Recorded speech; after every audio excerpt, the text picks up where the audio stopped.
Hey tout le monde, c'est Kubi, bienvenue dans cette nouvelle vidéo et aujourd'hui on va parler sketchbook. Alors ouais, des vidéos sur le sketchbook, il y en a eu plein, où les gens le customisent, montrent ce qu'ils ont fait dedans, etc.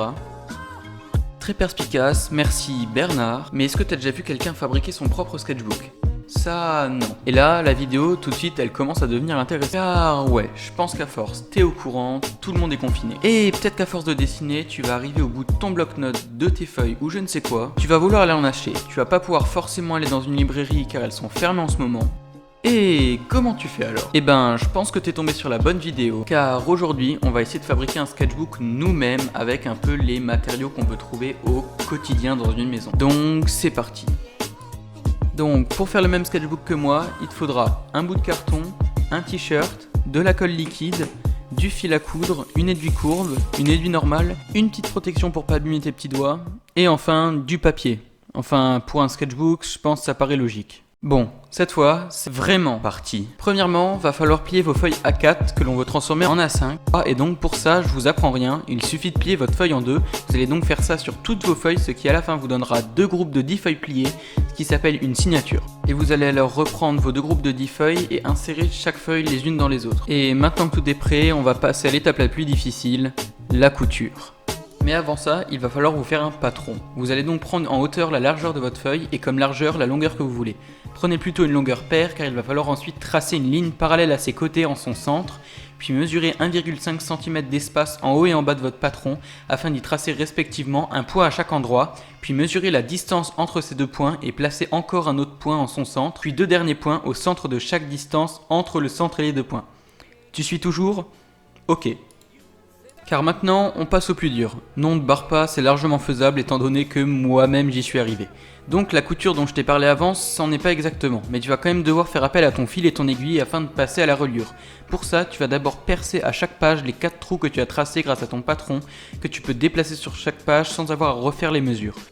Une fois que tes trous sont faits, tu vas ensuite passer ton fil en double dans ton aiguille et venir faire de l'intérieur-extérieur sur ta signature en passant à chaque fois par tes trous, puis revenir afin de combler les sections restées vides. Donc comme tu peux voir, j'ai commencé la reliure par l'extérieur et j'alterne entre chaque trou comme un slalom entre guillemets, et ensuite une fois que j'arrive au dernier, je reviens afin de combler les espaces où le fil ne passe pas. Donc comme tu peux voir sur l'image, veille bien à tendre bien ton fil car sinon ton livre tiendra moins bien dans le temps. Et maintenant que tous les trous sont comblés et ton fil bien tendu, tu peux fermer le tout par ton petit nœud. Et maintenant, il n'y a plus qu'à répéter l'opération sur votre deuxième signature, car ça serait quand même con que ton sketchbook fasse que 10 pages. Et bien sûr, si tu trouves que 20 c'est trop fin, tu peux en rajouter, mais vu que c'était un test, j'allais pas non plus sacrifier tout mon papier. Donc tu repars avec le reste de ton fil de la reliure de ta première signature pour arriver logiquement par en haut de ta seconde. Sauf qu'à la place de slalomer dans tes trous, tu vas passer simultanément 2 fois par le même trou. Tu vas donc rentrer dans le trou, passer par la droite sous le fil de ta première reliure, puis faire le tour, repasser sous le fil par la gauche et re-rentrer dans ton trou. Et ensuite répéter la même chose avec les autres trous et une fois que tu arrives en bas, tu peux de nouveau fermer le tout par un petit nœud. Partie 3, la couverture. Maintenant que le plus dur est derrière toi, ça serait quand même dommage de laisser tes pauvres petites feuilles reliées toutes seules, et pour ça, on va passer à la couverture. Tu vas donc prendre ton bout de carton en reprenant les mesures de tes feuilles, mais cette fois-ci en y ajoutant une marge proportionnelle à l'épaisseur de ton bloc de feuilles reliées, mais aussi 0,5 cm voire 1 cm de marge, afin que les feuilles soient bien protégées et ne se cornent pas. Bon, moi j'ai dû recommencer la découpe sur un autre carton car je l'avais fait au ciseau et ça ne rendait pas bien.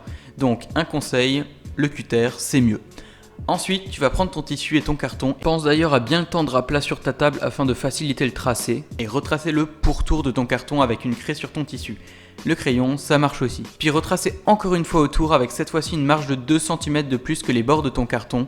Et enfin, couper le tissu puis l'enduire de colle afin qu'il adhère bien au carton et qu'il n'y ait aucun endroit où il soit mal collé. Donc à ce moment-là, j'insiste vraiment, n'hésite pas à vider ton pot de colle sur ton tissu afin qu'il n'y ait vraiment aucune bulle ou aucun défaut. Donc même moi, étant donné que j'en ai mis énormément, j'en ai mis beaucoup mais je ne l'ai pas assez bien réparti et c'est pour ça que sur le résultat final, on verra que mon tissu gondole un peu sur les bords. Ensuite, tu poses ton carton dessus et fais revenir ton tissu sur les bords afin de coller la marge sur l'intérieur du carton. Donc là, moi je l'ai fait au moment où je collais le tissu sur le carton, mais le mieux c'est de couper des petits V dans les angles de ton tissu afin que lorsque tu le colles, les couches de tissu ne se passent pas les unes au-dessus des autres. Et pour finir, car ouais, faut bien que la couverture et les feuilles soient ensemble, tu vas d'abord prendre une pochette plastique et la poser sur la première et avant-dernière page de ton sketchbook afin que l'humidité de la colle ne fasse pas gondoler tes pages au moment du collage. Et enfin, tu vas coller les premières et dernières pages sur l'intérieur de ta couverture. Donc voilà, t'as ton sketchbook. Bon, ok, il est un peu tristouné, donc libre à toi de le custom comme tu veux.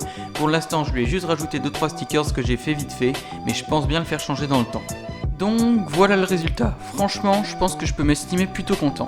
Pour une première fois, le résultat est plutôt sympa. Bon, il y a quelques défauts au niveau des angles du cahier, mais dans l'ensemble, je trouve qu'il a un assez bon style. Il s'ouvre vraiment facilement. Bon, on entend un petit bruit de bout de carton, mais franchement ça va, il est simple à utiliser, comme vous pouvez le voir, il s'ouvre vachement grand, au contraire de certains cahiers que j'ai déjà achetés qui s'ouvraient moins bien. Donc pour ça, je pense que c'est un point très positif.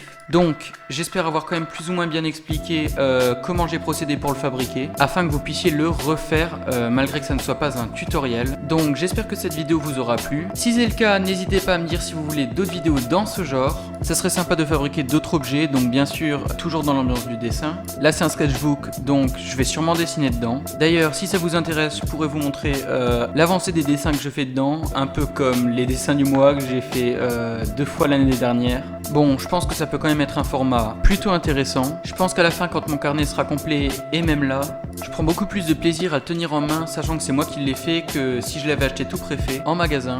Donc sur ce, c'était Kubi, à la semaine prochaine.